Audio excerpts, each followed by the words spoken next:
Good morning, good afternoon, and good evening, listeners. My name is Ryan Smith. Welcome to the Empire State of Mind podcast. Today we are going to be talking about the Yankees win over the Blue Jays and my pessimistic analysis. All right. Check out our latest podcast. All right, we're going to dive into this recent series with the Blue Jays. Despite the victories, there are some serious concerns that need to be addressed. Watch it now and share your thoughts. Word from our sponsor. I'll be right back. Welcome back to the podcast, everyone. Today we're diving deep into the Yankees' recent series against the Toronto Blue Jays. Despite the wins, there are glaring issues that need to be addressed, guys. Seriously. They managed to pull off a win in extra innings yesterday, thanks to DJ LeMahieu's late single, driving in Volpe. They took a series win over the weekend, but let's not get carried away. It's far from a dominating performance that we need to see. And if you think otherwise, you're being very short-sighted and delusional. Let's start with the performance of Garrett Cole. He returned to the mound, his eighth start, after 10 days rest. It's still not clear why he missed his last start. They said it was fatigue. He pitched 5 1/3, gave up a couple early runs to people that hit late in the order because he wasn't locating his pitches. That's right over the plate, and they drove him, for base hits that drove in runs. The old Cole wouldn't have let this happen. His pitch selection concerns me. He's throwing fewer sliders, way more cutters, that was never in his arsenal, and more knuckle curves that he seems to replace with the 8% decrease in the four-seam fastball. So he's added literally 20% of his pitches to be knuckle curves and cutters that have never been there before in his career. He's thrown them intermittently, but now they make up almost 20% of his pitches. And what he's chose to replace is about 8% of his previously 55% thrown four-seam fastballs, and 12% of his sliders have disappeared to get replaced with cutters. Or maybe he's replacing them with the knuckle curves and more likely the cutters with the four-seam fastball. But it is he's these slight variations and tweaks that he's making to me show that he doesn't trust his stuff anymore, and that's concerning. He's your ace. He's the only real star pitcher on that team. And while we're on the topic of people returning from injury, let's talk about Giancarlo Stanton. He was supposed to boost the lineup, but his injury woes are continuing to plague the Yanks. And without his power, that's why teams feel free to intentionally walk Aaron Judge. They know there's no significant power threat behind them. There really isn't, not a consistent one. Soto bats before Judge, and if there's if there's no one on base, or there's 2 outs, or there's no outs, and you're going to just put him on first, it's worth doing because how consistently he hits the long ball and how consistently batting over 320, he just, gets hits in general. Walk him. You don't have to worry about Stanton coming up behind and hitting a 2-run homer. And until he starts hitting the ball with the velocity off the bat that he's known for, and his barrel percentage becomes the league leading like it's been his whole career, that's what he's always good at. Like when he makes contact, he makes hard contact, whether it goes out or not. He's not doing that. He's popped up to the catcher, he grounded out, and he struck out. Pathetic. LeMahieu was a little bright spot, all right. I mentioned that in my last podcast, that he's had a good return after the All-Star break with just a lot of singles, and then had the game with the Grand Slam, the 6 RBIs. He seems to be finding his form again. I saw him reach out to drive in the first run, making contact. Don't forget, this guy's a National League batting title winner with the Rockies. He was in the top 5 NL batting averages every year in Colorado, and then his first year with the Yankees, he had a career year with average and home runs. He was the reason that they won, and I think it's good for his confidence, But one player can't carry a team, and it's certainly, you don't want that one player to be DJ LeMahieu. But you do like to see the contact back, that he can consistently make contact and shoot the ball all over the field. The defense showed some promise. I liked the great play that Volpe made, that they challenged. He threw the ball like a dart and to LeMahieu, and the runner was called safe. They challenged it, and he was out. Chisholm made a nice play and throw. But it was overshadowed by the Grisham center field error. That was ridiculous. That's why the game even went into extra innings. It shouldn't have gotten that deep.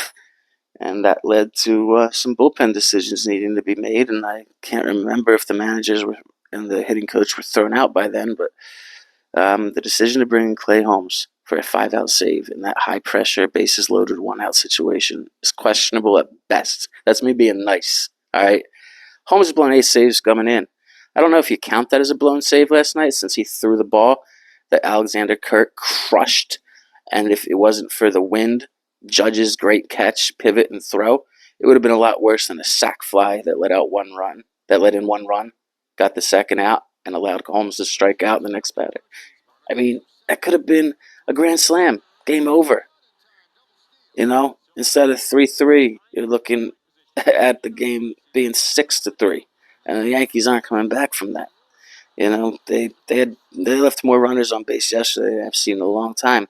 So the outcome, it doesn't explain all of those things. But Mark Leiter Jr. was acquired, all right, at the deadline. And I don't know what else they acquired him for if it isn't to come in and strike out batters when you have runners on base. He is a pure strikeout pitcher. And he's in the midst of one of the hottest streaks ever. Go click on his name on MLB.com, all right, and click on stats and then click on game log. Check out his numbers in July. I think it's a 0.83 ERA, and in June it's like a 1.4 ERA. I'm sorry, I think it's a little higher in June, but because he had 3 bad games in a row. But the guy went all of April and May without allowing a run. He went almost all of July without allowing a run. And since he's been in the Yankees, he's been great. He's gotten them out of a few jams. They've won games because of him, 2 now. 2. He's only appeared in, I think, 4 games. So I think he would have been the better choice there. And then maybe bring Holmes in the 9th because you still have the 3-2 lead. But anyway, looking ahead, the Yankees have a relatively easy schedule in August and finding almost every team they play a non-contender. They do have the Guardians in there. The St. Louis Cardinals, I think, are 57-54, I think, is their record. They're 3 games over 500. Besides that, this month, I mentioned it in my last broadcast, it should be an opportunity to dominate. But based on the recent performance, it's hard to be optimistic. I'll tell you, I want to see them make a statement in August. They got 27 games. I want to see them win 7 of 9. That's right. I want to see them go 21-8. And I want to see the worst case scenario be, 18 and I'm sorry, I meant to say 21-6, not 21-8. And the worst case scenario be 18-9.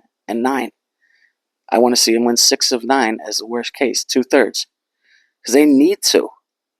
They're playing a bunch of teams that are in the bottom 10 in the MLB. They think they have 3 teams that they play that aren't in the bottom 10. And the Blue Jays were one of them. They didn't dominate. They lost the first game of the series, for crying out loud. Anyway, Volpe was if I'm going to be optimistic a bit, Volpe was somebody that did well yesterday. I liked his base running. I loved seeing him on the base pass of Jazz Chisholm. That brought to mind a dimension of the Yankees that could be a continuous thing that they haven't had maybe ever. You got 2 of the best base runners in the league. I want to see them hit together because Volpe's been on a hot streak since the All-Star break. Jazz Chisholm's been on a hot streak since he's put on the pinstripes, and Volpe's shown significant improvement in his batting average and power. Fans are excited about the resurgence. People believe he deserves another shot at leadoff.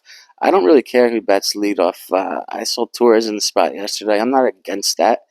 I want someone that gets on base, and because with Soto and Judge, it's so much easier for their questionable starting rotation when they come in, especially when they're playing at home. And their next 6 games are at home, starting tomorrow, 6 in a row. It's so much easier when they make their first pitch with a lead. So it is important who you put in that leadoff spot, but I think it's more important to have Volpe and Chisholm in tandem somewhere in the lineup. I don't know. That's a bold statement that it's more important than finding the right leadoff guy. But I don't know if anyone's shown consistency enough that you can know that they're going to be a great leadoff guy. And if those two can get on base once each game together and do what they did yesterday with the double steal and with no outs and allow the next two batters to drive you in with sac flies or ground ball outs, that's 2 runs a game that they're adding to you just by being next to each other in the lineup. 6 and 7, maybe. The only other choice I can think that would solve the leadoff problem and keeping them in tandem would be the old 9-1 spot. Someone leads off, someone bats last. That's an option. The Yankees did that way back when Alfonso Soriano came up. I think they would put him ninth and Knobloch first, and then Jeter second, and it gave him, it's like before the top of the lineup, you got some problems already. But I want to see something that puts them together because I liked what they did on the base path. I really did.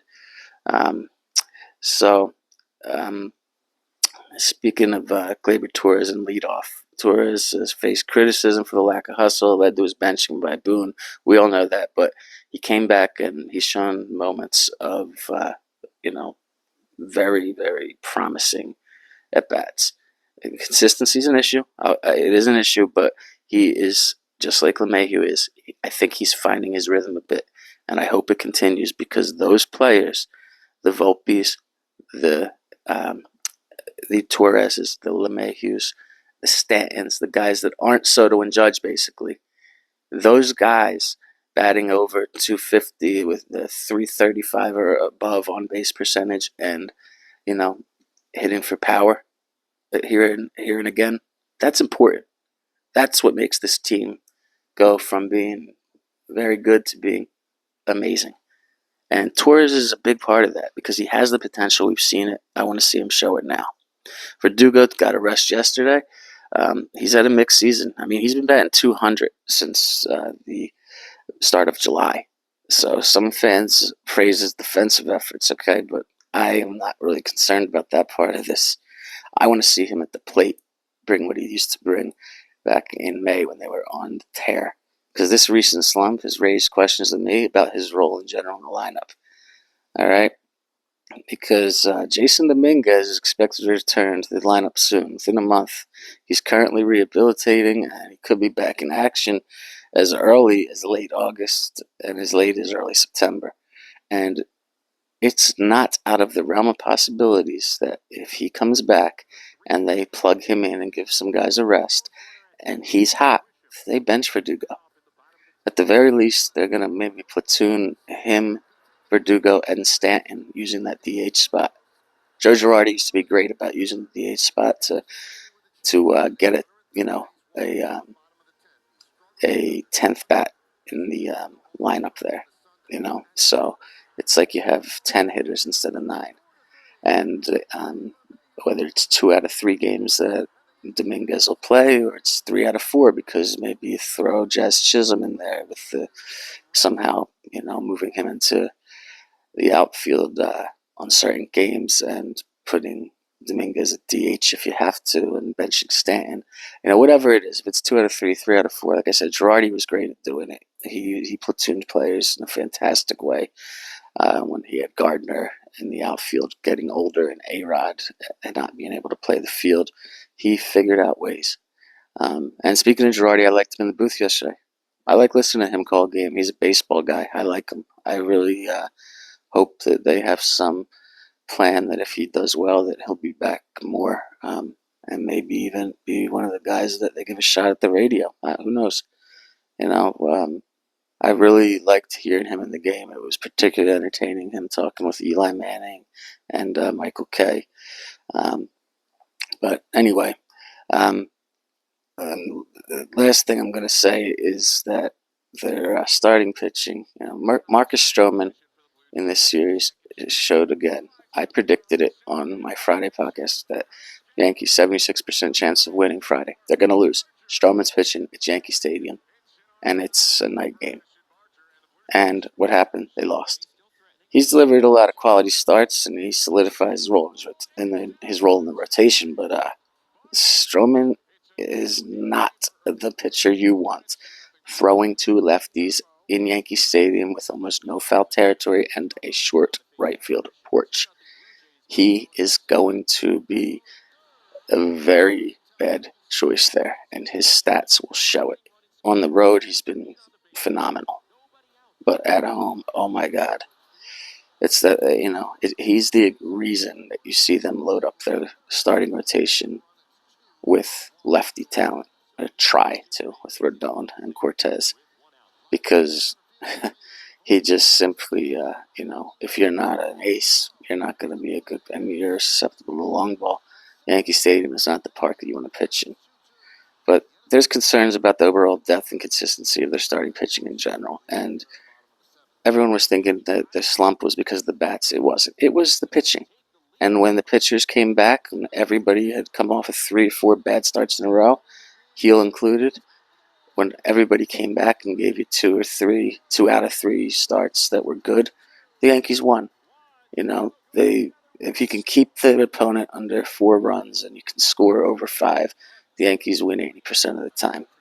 And I know, that's probably most teams, but keeping them under 4 runs is something that, if the Yankees do, I believe they will become unstoppable. And I do think that the talent is there and the pitching staff. I just don't know why they can't put it together. That concerns me. Nobody steps on the mound and makes me think that, hey, the bats won't have to win it today. But anyway, the last thing that I want to talk about is that leadoff role, and how that the Yankees are experimenting with various people, Volpe, Verdugo, Torres. I'm sure they'll give Chisholm a chance in there. But, if they don't get somebody in there, it's going to keep enabling teams to do what the Blue Jays did and the Mets did, which is intentionally walk Judge to avoid having to face him. That seems to be a pretty adequate way to make sure he's not going to hurt you. He struck out early, and then he singled, and they wouldn't pitch to him again after the single. It's amazing to me when a player gets that type of treatment. I haven't seen it in my life except for Bonds. Maybe McGuire, Sosa. I don't really remember if people were walking them, but I'm sure they were. But Bonds used to, people just wouldn't pitch to him, flat out. And that's how Judge is being treated now. So that just shows you how, in the history of baseball, how dominating he is. And let's not forget, he leads the league in homers and RBIs. And he hit 1 home run in April. So it's almost as if he leads the league with missing 30 games. And last year he missed a ton of games and hit a ton of home runs too. He's that good. And, that's you'd hate to see that be taken away from the Yankees lineup, because if you do that, they may as well be dead. But there are ways to make you have to pitch to them. And that's with the other players stepping up and the pitching staff holding the other team and not playing from behind. So in conclusion, listen, the Yankees may have won the series, but the underlying issues are far from resolved. They don't step up their game, especially with the key players coming back like Cole and Stanton. Then this season could slip away from them quicker than you blink your eyes. That's my warning. So thank you for tuning in. Let's catch up tomorrow and hope the Yankees can turn things around tomorrow night. Let's not forget to subscribe, leave your comments and thoughts, and I'll be sure to get back to you. Any questions you have or issues you want me to address, just write them in the comment section, and I will address them. All right? So until next time, stay safe, stay critical. This has been Ryan Smith, and this has been the Empire State of Mind podcast. All right. Take care, everyone.